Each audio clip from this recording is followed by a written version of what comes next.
For just a second. Hey everyone, it is Keeping It Real with Nikki and Jim. How's everyone doing today? Hey Jim. Hey, I'm doing very good. And Good. happy Wednesday. Happy Wednesday. We're almost to Friday. Yay, Anyway, yay. we have Carrie Selby in today, and so we're going to be what are we talking about today, Jim? Oh, we're going to talk about, we're going to go into timelines. We're going to go into closing dates, contingencies. And I think one of the cool things is the purchase price. We're bringing people up now to where maybe they found a house, but we're going to start negotiations. How are we going to present an offer? And that starts at the offer. Exactly. That's exactly right. So we're going to start at the offer and talk about all the negotiation points that we can possibly negotiate on today, or at least we're going to hit a lot of them, right? Not all of them, but at least a lot of them, right? Exactly. Yeah. Okay. So I'm going to go ahead and bring Carrie in. Hi, Carrie. Welcome Hello. back. Thank you. So we're talking about negotiation points. So when you write an offer, there's all kinds of things that you can negotiate on. And obviously Jim just commented on the first one, which is the price, the purchase price. So Jim, why don't you go ahead and take it away? Well, the purchase price, how do you know you're offering what the house is really worth? I think that's up to your real estate agent to do a comparative market analysis. In other words, to try to find what homes that are this square footage, this amount of bedrooms or bathrooms, is what you're paying for, is what you're going to offer a competitive market price for that house, which is really important. And we as realtors, or whoever you're working with as a realtor, will hopefully do a really good job at finding that for you.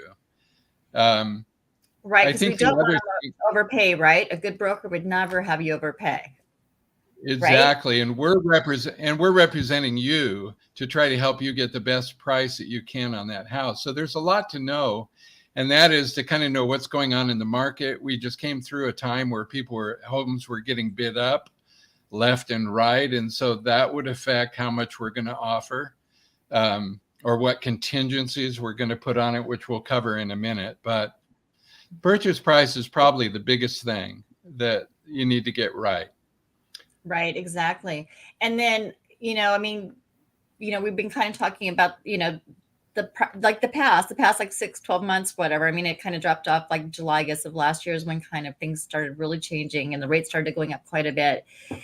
Carrie, how's the rates looking now? Since we're talking about rates real quick. Their rates are holding as they are. They're just down a slight bit since last Friday. And the slide that was just put up there, mortgage rates approaching a 4-month low, which is wonderful news for us and all of you out there that are shopping, because it gives you more buying power. And the thing that's going to really predict whether or not the rates drop is a report that will be coming out tomorrow from CPI, which is the Consumer Price Index. Currently, we're at 6%. And the way that they judge these numbers is really based on where inflation has sat for the last 6 months. And so we've seen inflation go down a little bit, which will hopefully lower interest rates. So we'll have a really good indicator of that tomorrow. But just came off of a great call with Barry Habib, who is a leader in the industry of real estate and mortgage. And he's really predicting that in the next quarter, we're going to see rates drop and be back in that 5% range again. Oh, that'd be so wonderful. That would be super cool. I mean, I know I've had a lot of buyers starting reaching out. So, I mean, that totally makes sense. And, that totally does make sense. But it was a different market 6 months ago. I mean, 6 months ago, it was like I remember having conversations with a buyer that I was working with, and it was like, a year ago, I should say, you don't want to ask for home inspections, which I would never say because it's the wrong thing to do. But, you might not want to ask for home inspection. You might want to offer even more than they're listing the house price if you want to get it. You don't want to ask for seller concessions. And then kind of last late spring, early summer, things kind of shifted. And guess what, buyer, you can start asking for all this stuff again. Good, let's go for it. So let's talk about some of those other negotiating points besides price. I mean, closing deadline. I mean, you can ask for a home buyer contingency at this point in time. I mean, at least, I mean, there's not a whole, I mean, homes are staying on market a little bit longer. They're being decreased. So if if you have a home that you have to sell, for instance, and you want to, I've got to sell my house first before I can buy this house. A lot of sellers are willing to think about that now. Jim, what's another thing? Yeah, I think the nice thing about right now is that you can have an inspection contingency where that's so important. Say it's $400. What are inspections normally right now? Say they're $400.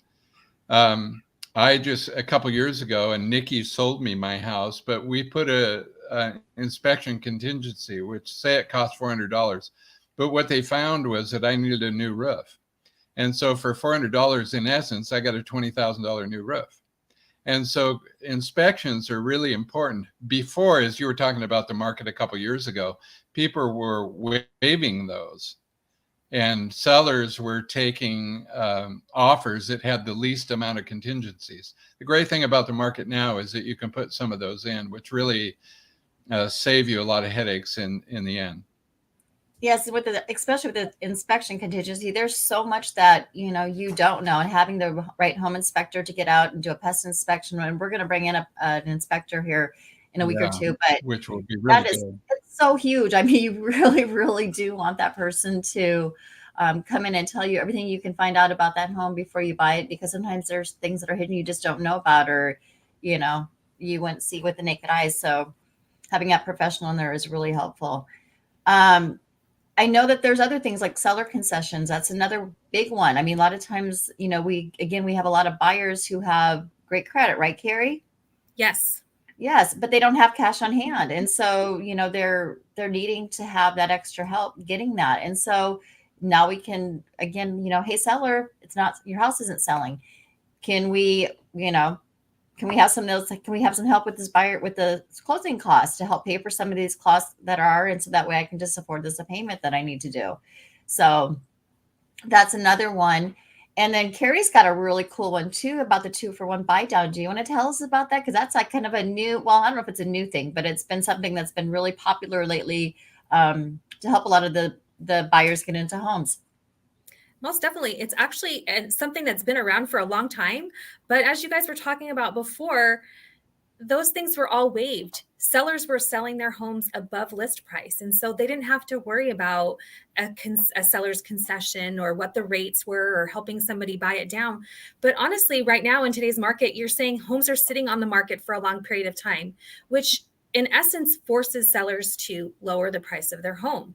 So what a 2-1 buy down does, instead of reducing the price of your home, you can actually offer a concession for a buyer to get a 2-1 buy down. And what that means is if the current rate is 6.25%, the first year, the buyer is going to be able to have a 4.25% interest rate. And the second year, it's going to be 5.25%. And so the savings can be almost $500 a month, which is huge to somebody, especially people that are payment sensitive. You do have to qualify at the 6.25%. The difference is what the payment's going to be. The great thing about it is that money sits in escrow and it pays the interest out monthly, the difference between the 6.25% and the 4.25%, and that money stays the buyer's money.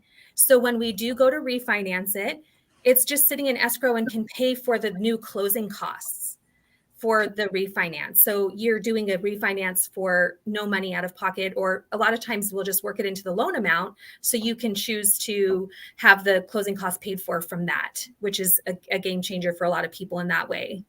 That really does help a lot.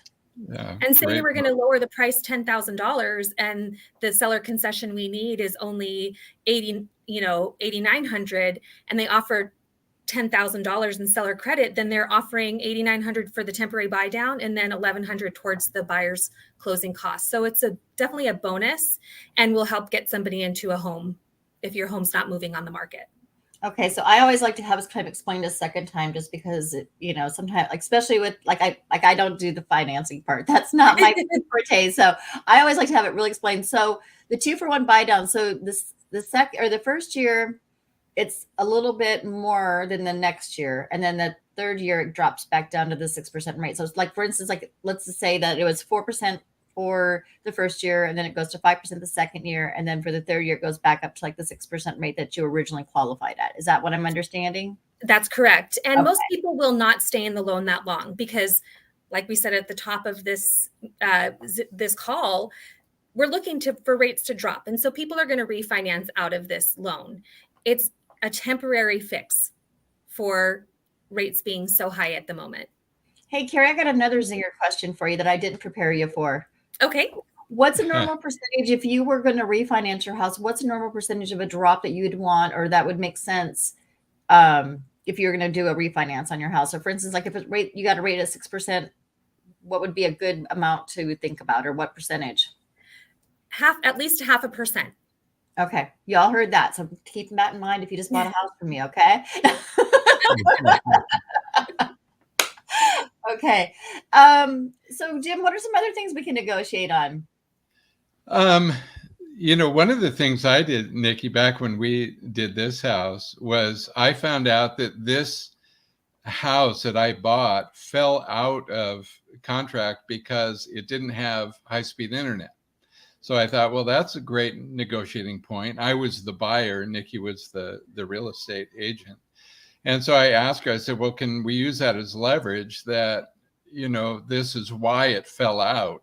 And she said, yeah, that's a great idea. Let's do it. So I found out how much high-speed internet was going to cost, and it ended up being a little bit of a difficult thing. But basically, so they raised the price of the house just a little bit, but it was going to cost $10,000. So I got to keep that $10,000 cash. So that was a nice negotiating point too, knowing maybe a little bit about the market, knowing a little bit about what the situation is with that particular house. And that's where a real good agent can come in and help negotiate.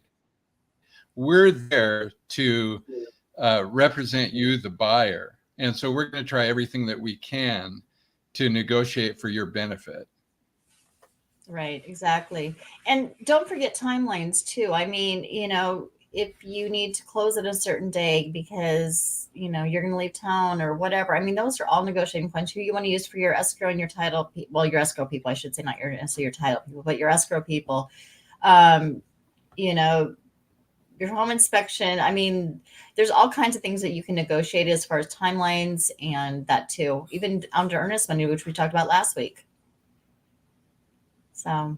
And remember, I did a deal with you earlier last year, Nikki, where we won a deal because we were able to close in 14 days.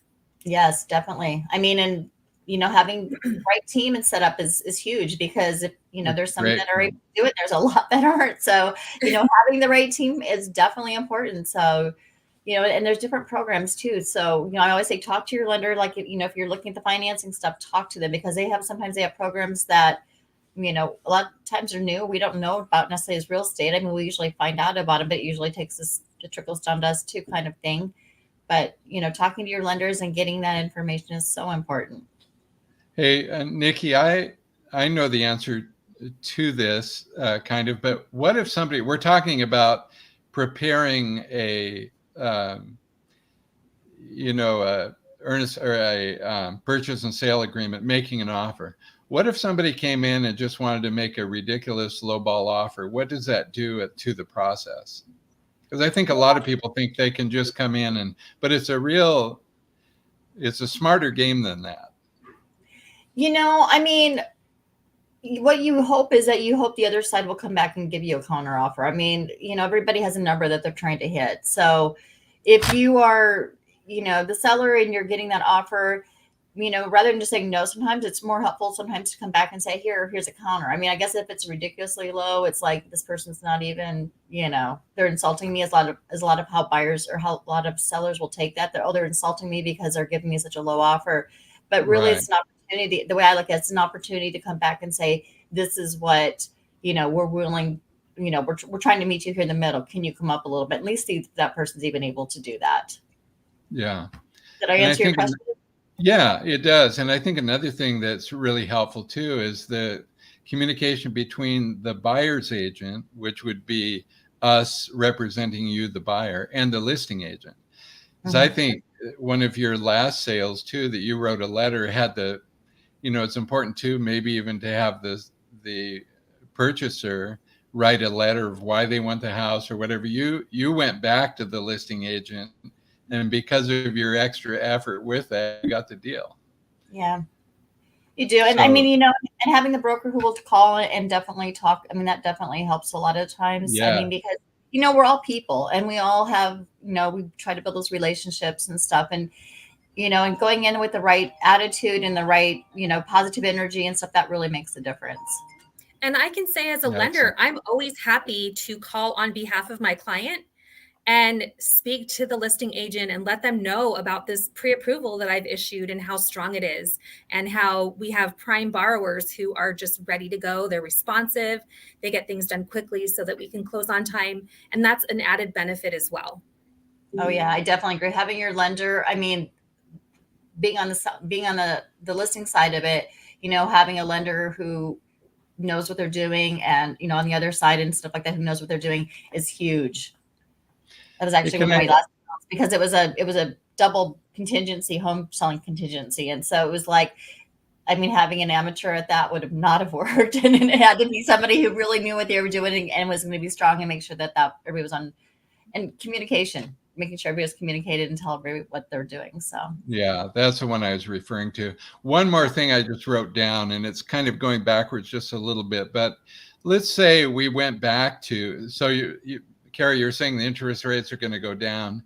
Let's say we went back to multiple offers, and then preparing, proposals a little bit different. Could you address, Niki, just an escalation clause? Let's just say, there was going to be 5 offers. How would an escalation clause help on that? So, and that's, yeah, I know. And we actually, I don't know. I mean, I'm seeing a lot of buyers starting to come back into the market. So, we could be like that maybe the summer again. I mean, our inventory is still, I think, 1.7 months out or something. Right. And Exactly. And that could definitely change. And I think a lot of, especially if rates drop, I mean, a lot of buyers might come back into the market. And I mean, I don't know if it's going to be quite as crazy as the past couple of years, but, I could definitely see it getting busier. So there could be that instance. And what an escalation clause does is, let's say that, you sit down with your buyer and the house is worth $500,000, and there's multiple offers, and you really, really want this house. So you might offer, like, I want to offer up to 525, let's say, right? So that's your maximum cap that you can go to, and you say, I want to go up to 525. I would, if I can get this house, I really want to do it. And so it's an escalation clause. If the other side only offers like 515,000, then depending on what amount you go over that, that amount, that the amount the other side's offering, like you put a dollar amount. So like for $1,000 more. So instead of paying 525, you would have got it for 516. Does that make sense? Yeah. I feel like I talk in circles because it kind of is a circle. No, like you're going to say, I will pay $1,000 more than the highest offer, up to a cap of 525. Exactly. And so if that other person only, if the house was listed at 500 and they offered 515, you'd be paying 516. Correct. Exactly. And what's really important is always make sure that, that you get the copy of that other, the other side is supposed to show you what the other offer was. So that way you have you can see that too. And that's really important. Awesome. Good question. Good questions. I like it.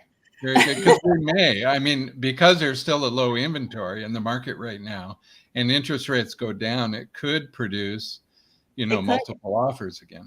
So it could. Yeah, that's why I asked. Anyway, very good. All right. Well, you guys, thank you very much for joining us today. Carrie, it's a pleasure as always. Thank you for joining us. Yeah, thanks for having me again. I appreciate it. Okay. Yeah. And next week, we are going to talk more about being in contract and some of the obligations once you're under contract that you have to the contract. So we're going to talk about that, and we'll see you next week. Excellent. See you next week. Thanks, everybody. See you next week.